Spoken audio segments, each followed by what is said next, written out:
My husband died of cancer. In the last few days of his life, my doctor called Hospice and said this lady's taking her husband home, but she's going to need some help. So then he came back into the room and said, somebody from Hospice is coming to talk to you. And I was so impressed with them.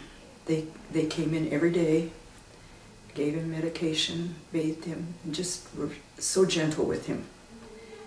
And I cried for about 2 years, not knowing what to do with my life. And one day I really prayed about it, and I said, Lord, what do you want me to do with the rest of my life? And Hospice popped into my head. So I came out, got in my car, come out and said, I want to take the training. And that was 8 years ago. My father, Dan Eppard, was a patient for Hospice 3 years ago.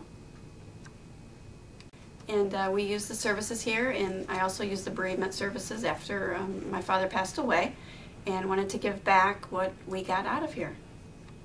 And volunteering is a way to do it. That if you don't have the money to donate, you can donate time.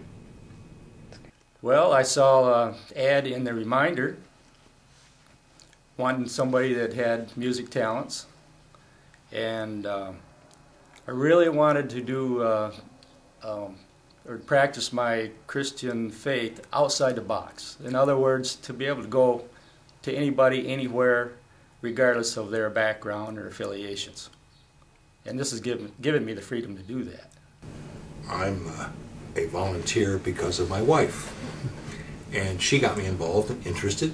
I'm a physician, so I'm interested in quality of life issues all the way through. And so basically, I think, as she said, the end of life is as important as the beginning of life, and we need to think of quality and dignity as people pass on.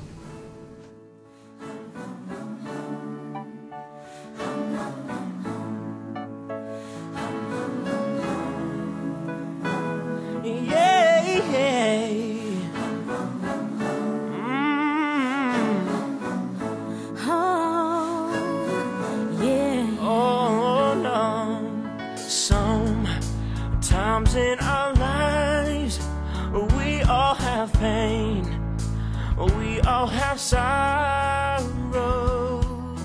And I made a friend, and she thought I was going to leave her too, and I said, no, we're friends, I'll never leave you. And I've become part of the family now. Lean on me when you're not strong, and I'll be your friend.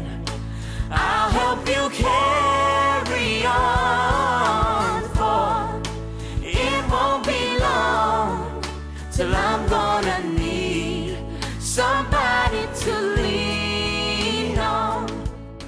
The people I work with, and I have very little interaction with the folks here, but what I do have is so genuine and so wholesome. It's a different world altogether, and because everybody helps. Nobody's in it with a gimme attitude. It's what can I do to give you, and that's neat. That's great. Just call on me, brother, when you need a hand. We all need somebody to lean on. I just might have a problem. It just makes you feel good that you're doing something. And I've known so many people that have had cancer. My mother had cancer. My sister-in-law had cancer. I just feel it's a good organization to donate some time.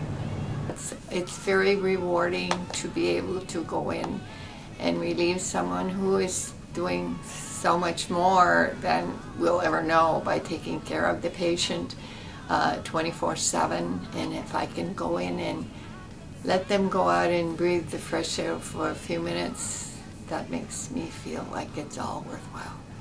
One patient, I bring his dog to see him, and he's really happy about that, and that's rewarding for me to see that he's happy when I bring a dog for him to see, because he's in a nursing home.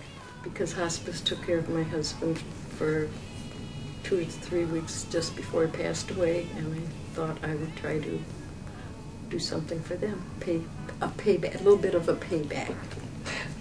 You know, a lot of my friends say, how can you do it? How can you do it? And if you realize volunteers receive so much more than we give. It's a very rewarding volunteering. When friends ask, I would like to do that, but I don't think I could. My honest reaction to that is, how can you not? So, there's always something you can do. I think it makes you feel good for helping other people, and it also helps the people that have helped you. It gives back to the community around you. Helps so the program that we used will still be around here for other people to use if they need it.